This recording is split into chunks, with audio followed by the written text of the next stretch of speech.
ప్రభు అయినటువంటి యేసుక్రీస్తు నామానికి స్తోత్రాలు. నేటి క్రైస్తవ సమాజంకు ప్రభు పేరిట వందనాలు తెలియజేసుకుంటున్నాను. ఈరోజు రెండిటి విషయాల గురించి కొన్ని విషయాలు తెలుసుకుందాం మనం. ఏమిటంటే, ప్రార్థించడము అనగా ప్రభుతో మాట్లాడడము మనకు తెలుసు. వాక్యము చదవడము అనగా ప్రభు మనతో మాట్లాడము అని మనకు తెలుసు. ఈ రెండు విషయాల్లో మనం కొన్ని చూసుకున్నట్లయితే, మొట్టమొదటిగా మనం చూసుకునేది ఏమిటి అని అంటే, వాక్యం దగ్గరికి వద్దాం. వాక్యం అనగా ఏమంటే, ఆది అందు వాక్యం ఉండేది, ఆ వాక్యమే దేవుడై ఉండెను, వాక్యము దేవుని యొద్ద ఉండెను అనగా అన్నీ ఆయన ఉంటున్నాడు.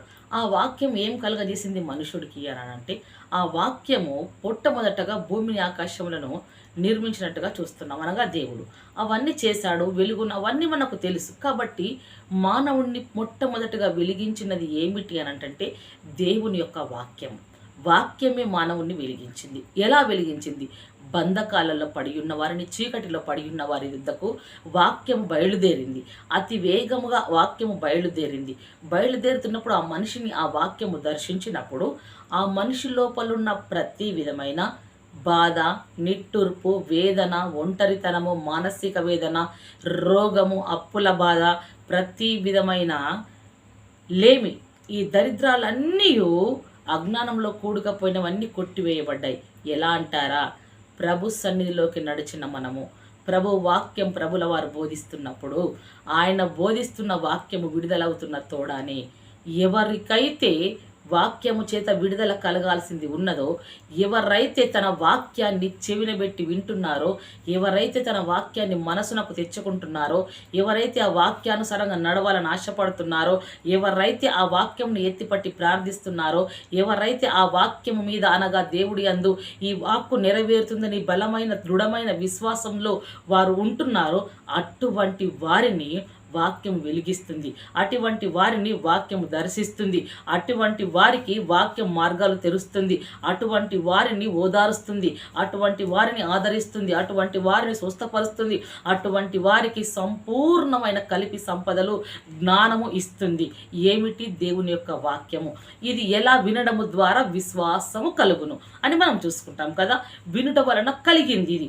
మరి ఇవన్నీ ఇలా కలుగుతున్నాయి. ఇంకొక విషయం చూసుకున్నట్లయితే, వాక్యమును చదవటం మనం మాట్లాడుకున్నాం.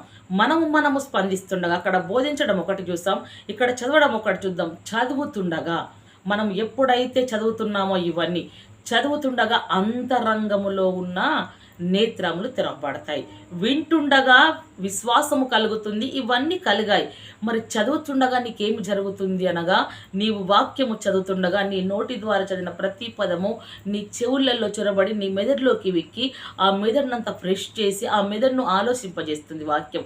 ఆ మెదడును ఆలోచనలోకి నడిపిస్తున్నప్పుడు అప్పుడు హృదయంలోకి వస్తుంది. హృదయంలోకి వచ్చినప్పుడు మన ప్రాణాత్మ శరీరాలంతయు మూలుగుల సమస్తము విభజించినంత మట్టుకు వాక్యము దూరుతుంది. దూరినప్పుడు మన హృదయములో ఉన్న ఆత్మ నేత్రాలు, మనోనేత్రాలు, ఆంతర్య పురుషుడు ఇలా ఉంటాడు.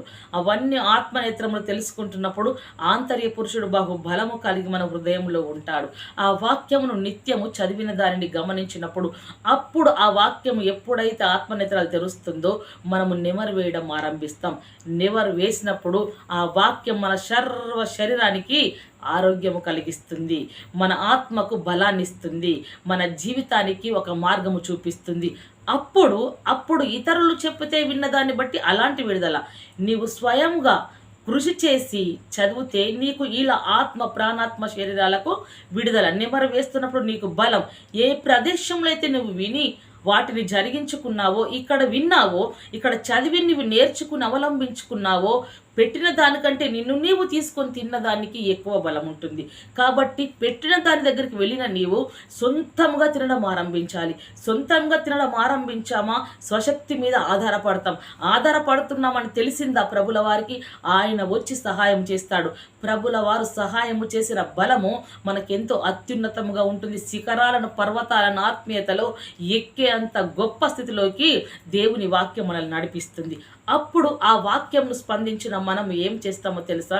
ఇవన్నీ గ్రహించి ఇది నిజము కదా అని అనుకొని అప్పుడు ప్రభుల పాదాల దగ్గరకు వస్తాం.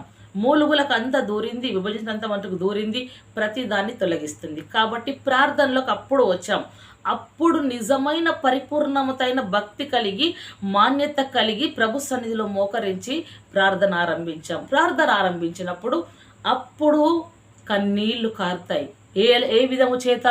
అక్కడ శరీరానికి సంబంధించిన జరిగినాయి, ఇక్కడ అంతరంగానికి సంబంధించిన జరిగినాయి. కాబట్టి శరీరాన్ని ఉల్లాసాన్ని ఇచ్చింది, ఆత్మ పశ్చాత్తాపంనిస్తుంది, ఆత్మ పరిపూర్ణతలోకి నడిపిస్తుంది, ఆత్మ బలంలోకి నడిపిస్తుంది.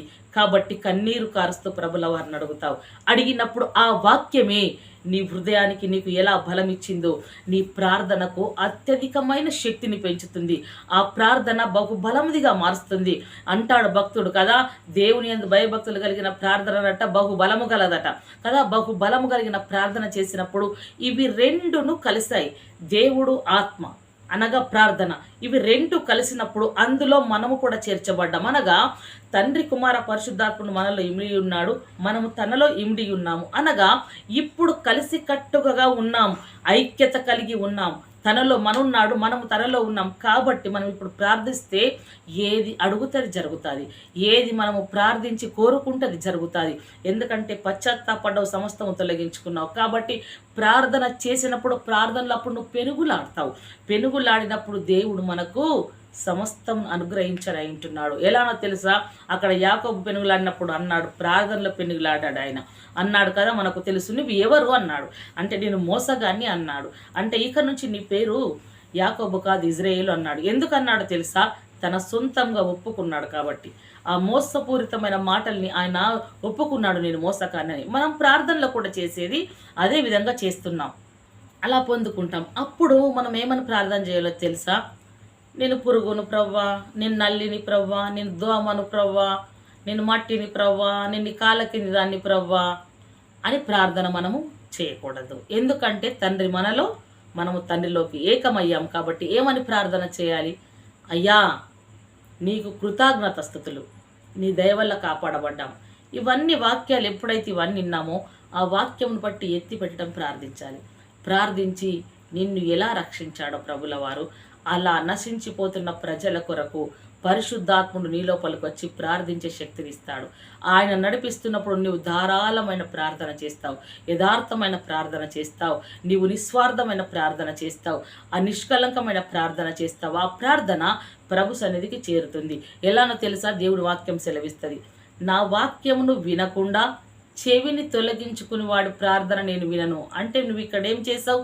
నువ్వు విన్నావు, విశ్వసించుకున్నావు, సొంతంగా చదివావు, దేవుణ్ణి అవలంబించుకున్నావు, నువ్వు దేవుడిలోకి నిలబడ్డావు, నీవు అధికారం కొరకు పోరాడుతున్నావు. కాబట్టి ఇక్కడ నువ్వు ప్రార్థన విన్నాడా లేదా దేవుడు అంటే? ప్రార్థన విన్నా, నువ్వు వాక్యం విన్నావు కాబట్టి నీ ప్రార్థన విన్నాడు. అందుకని ఎల్లు ప్రతి స్థలంలో దేవుడు వాక్యమును మనం వినాలి. ఎవరు బోధిస్తున్నారు అని కాదు. అలా అనుకుంటే నువ్వు వెళ్ళకూడదు. అంటే లచ్చిండ్రట నేను వెళ్ళను అని అనుకుంటే నువ్వు వాళ్ళ కొరకు వెళ్తున్నావు. ఈ లచ్చిండ్రట వీళ్ళ దగ్గరికి వెళ్తాను అంటే వీరిని అభిమానించావు. కానీ నువ్వు మర్చిపోయేది దేవుడు వాక్యంను. ఆ దేవుడు వాక్యంని జ్ఞాపకం ఉంచుకొని వెళ్ళిన ప్రతి చోట ఆయన నన్ను ఖాళీగా పంపడు, ఆయన నాకు ఏదో ఒకటి ఇచ్చి పంపుతాడని ఆయన మీద నమ్మకంతో వెళ్ళు. అక్కడ ఆయన మాట్లాడుతున్న మాటను అవలంబించు. ఆ మాటను తీసుకొని నీ కుటుంబంకు రా. ఆ మాటను తీసుకొని నీ కుటుంబంలో నీ బిడ్డల కొరకు ఎత్తిపట్టి నువ్వు ప్రార్థించు. ఎప్పుడైనా ప్రార్థన చేసిన వాడు మరుగ్గా ఉండడు. ప్రార్థన చేసిన వాడు ఒక రోజు దేవుడు ఊరేగిస్తాడు. కాబట్టి ఆ ప్రార్థన ఎలా ఉండాలి అని చెప్పుకున్నాం మనం. నిస్వార్థంగా ఉండాలి. శత్రువుల కొరకైనా, పగవారి కొరకైనా, అన్యజనుల ప్రజల కొరకైనా మనం ఎలా మాట్లాడాలంటే అందరికీ రక్షణ కావాలి, అందరికీ రక్షణ కావాలి ప్రభు అని చేయాలి. మాకు అధికారం కొరకు పోరాడుతున్నాం నీ దగ్గర ప్రభు అనాలి. కానీ పురుగును, పెంటను, మేము దోమలున్న పెద్ద పురుగును అని మాత్రం మనం మాట్లాడకూడదు. కాబట్టి ప్రార్థన శక్తిని మనం పొందుకొని ఈ విధంగా ప్రార్థించినట్లయితే తప్పకుండా ప్రార్థనలో ఫలితాలు చూస్తాం. ముఖ్యంగా వాక్యమే సెలవిచ్చాడు, నా నామమున ప్రార్థించినప్పుడు ఏమైతే అడిగి ఉన్నారో అది పొందుకున్నామని నమ్ముడి, అది నేను మీకు అనుగ్రహిస్తాను అన్నాడు. ఈ వాక్యమే ఎత్తిపట్టాం, ప్రార్థించాం, అదే వాక్యంలోంచి తీస్తాం, ప్రభుల దగ్గర ప్రార్థించి మళ్ళీ అదే వాక్యము ద్వారా ఆయనకు అప్పచెప్తున్నాం. అంటే మనం ఇక్కడ ఏమైపోయాం? సంపూర్ణంగా ఆయనలోకి అయిపోయాం. అంటే ఇప్పుడు ఎవరి బాధ్యత? మన జీవితాలు దేవుడి బాధ్యత. బాధ్యత వహించిన తండ్రి బాధ్యతలు నెరవేరుస్తాడు. బాధ్యత వహించిన తండ్రి మనకు భారం లేకుండా చూస్తాడు. బాధ్యత వహించిన తండ్రి మనల్ని భుజముల మీద వేసుకుంటాడు. కాబట్టి మనకి ఎటువంటి బాధ కూడా మనకి ఇక్కడ ఏమి మాత్రం చింతించకూడదు. కాబట్టి ఇట్టి మాటలు ప్రభు మన ఆత్మలను దీవించి ఆశ్రయించి ఫలింపజేయునుగాక. ఆమేన్. Praise the lord.